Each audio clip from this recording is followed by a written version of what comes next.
Hello అండి, good morning. Welcome to Siri Venkat Yohit core YouTube channel.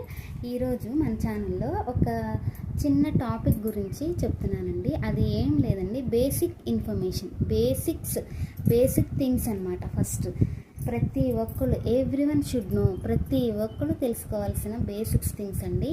ప్రతి ఒక్కరు అంటే ఏం లేదు, ప్రతి ఒక్కరు అంటే చదువుకున్న వాళ్ళ, చదువుకోలేని వాళ్ళ, లేదంటే పనికి వెళ్ళే వాళ్ళ, అట్లా ఏం లేదండి. చిన్నపిల్లల, పెద్దల, ప్రతి ఒక్కరు తెలుసుకోవాలండి. ఇవి చిన్న చిన్న థింగ్స్ ప్రతి ఒక్కరు తెలుసుకుని ఉండాలి. ఫస్ట్ బేసిక్స్ థింగ్స్ గురించి చెప్తున్నాను. ఇప్పుడు నార్మల్ వాల్యూస్ చెప్తానండి. మన బాడీలో జరిగే normal values of our body. Normal values ఏమంటే, మన బాడీకి మనకు టెంపరేచర్ వచ్చిందనుకోండి, ఫీవర్ వచ్చిందనుకోండి, వెంటనే డాక్టర్ దగ్గరికి పరిగెత్తకుండా మన దగ్గర